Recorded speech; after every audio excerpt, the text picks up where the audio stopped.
Hi everyone, welcome back to our channel. The exorcist film के बारे में तो आप जानते ही होंगे।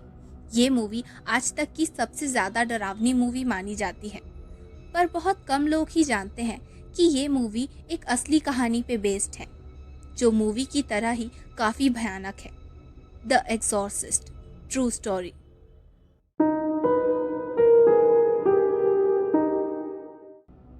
द एक्सॉर्सिस्ट मूवी में एक लड़की पजेस होती है, पर असल कहानी में पजेस होने वाला था एक लड़का जिसका नाम था रोलेंडो।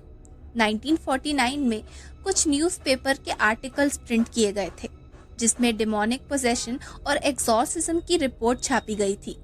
कहा जाता है कि करीब 40 लोगों ने इस एक्सॉर्सिज्म को अपनी आंखों से देखा था। इस कहानी को द एक्सॉर्सिज्म ऑफ रोलेंडो के नाम से भी जाना जाता है। रोलैंड को सब रॉबी बुलाया करते थे।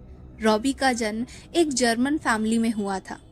14 साल का रॉबी मैरीलैंड यूएसए में रहता था। उसके पेरेंट्स नहीं थे। वो अपनी आंट हैरियट और उनकी फैमिली के साथ रहता था। उसकी आंट एक स्पिरिचुअलिस्ट थी और वो मरे हुए लोगों से बात करके लोगों की हेल्प भी किया करती थी। इसी कारण रॉबी को भी भूत प्रेत की बातों में काफ़ी इंटरेस्ट था। एक बार जिद करने पर आंट हैरियट ने उसे एक ओइजा बोर्ड गिफ्ट किया। माना जाता है कि ओइजा बोर्ड के जरिए मरे हुए लोगों से कांटेक्ट किया जा सकता है। जब से रॉबी को ओइजा बोर्ड मिला था, वो हर वक्त उससे खेलता रहता।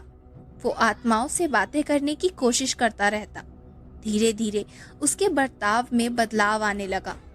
एक दिन अचानक आंट हैरियट की डेथ हो गई, जो रॉबी के लिए सदमे से कम नहीं था। अब आगे रॉबी सारा दिन ओइजा बोर्ड के साथ बिताने लगा। वो अपनी आंट से बात करना चाहता था उसके जरिए। धीरे धीरे रॉबी पागल होने लगा था। उसे अजीब आवाजें सुनाई देती थी। बाकी फैमिली वाले भी रॉबी की हालत देखकर काफी परेशान थे। एक दिन उन्होंने देखा कि रॉबी के सारे शरीर पर खरोच के निशान थे, पर इतना सब होने के बाद भी रॉबी ने उस ओइजा बोर्ड से अपनी आंट को बुलाना नहीं छोड़ा। एक दिन रॉबी उस ओइजा बोर्ड के सामने बैठकर अपनी आंट से बातें करने की कोशिश कर रहा था।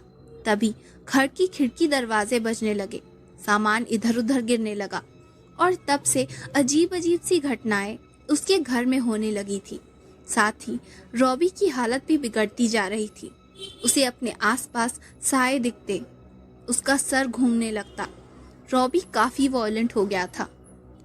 उसके फैमिली मेंबर्स ने उसे डॉक्टर्स को दिखाया, पर उसकी हालत में कोई फर्क नहीं आ रहा था। डॉक्टर्स रॉबी की बीमारी का पता ही नहीं लगा पा रहे थे। हार मानकर उसकी फैमिली ने कैथोलिक चर्च से कांटेक्ट किया। कुछ प्रीस्ट रॉबी के घर आए। जैसे ही वो लोग रॉबी के पास आए, रॉबी उन पर भी चिल्लाने लगा। काफी वॉयलेंट हो गया। उन्हें गालियां देने लगा, सामान इधर उधर फेंकने लगा। रॉबी को देखकर लग रहा था कि जैसे उस पर कोई शैतान सवार हो। प्रीस्ट ने भी ये कंफर्म किया कि रॉबी शैतान के कब्जे में है। उस वक्त उसका चेहरा काफी डरावना हो गया था। आगे रॉबी पर कई एक्सॉर्सिज्म किए गए, कुछ तो हफ्तों तक चले। इस दौरान उसकी आवाज बदल जाती। वो क्रॉस और होली वाटर छिड़कने से चिल्लाने और डरने लगता। एक दिन एक्सॉर्सिज्म के दौरान रॉबी का बेड हिलने लगा। उसका बेड हवा में लेविटेट करने लगा। उसके कपड़े फट गए और उसकी बॉडी में बड़ा सा एक्स का साइन बन गया। प्रीस्ट ने तुरंत एक्सॉर्सिज्म रोका और बताया कि एक्स का मतलब है 10 डिमोनिक एंटिटीज ने रॉबी को पोजेस किया है। रॉबी का एक्सॉर्सिज्म आगे और कुछ समय तक चला, जिसमें और भी अजीब अजीब डरावने इंसिडेंट्स हुए। पर धीरे धीरे रॉबी की हालत में सुधार आने लगा और वो कुछ समय बाद पूरी तरह से ठीक हो गया। 1971 में रॉबी की कहानी से इंस्पायर होकर अमेरिकन राइटर विलियम पीटर ब्लैटी ने द एक्सॉर्सिस्ट नाम की नॉवेल लिखी, जो लोगों के बीच काफ़ी पॉपुलर हुई। आगे 1973 में इस नॉवेल पे द एक्सॉर्सिस्ट फिल्म भी बनी, जिसका स्क्रीन प्ले भी विलियम ने ही लिखा था, जो अब तक की सबसे डरावनी फिल्म मानी जाती है।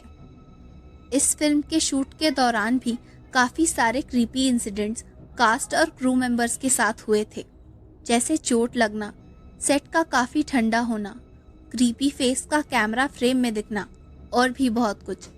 जब ये फिल्म थिएटर में लगी थी तब इसे देखकर लोग बहुत ज़्यादा डर गए थे।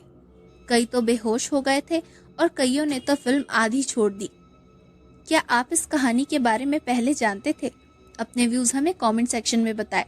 वीडियो को लाइक और शेयर करना ना भूलें। और अगर आप चैनल पे नए हैं, अब तक चैनल सब्सक्राइब नहीं किया, तो जल्दी से चैनल को सब्सक्राइब करें।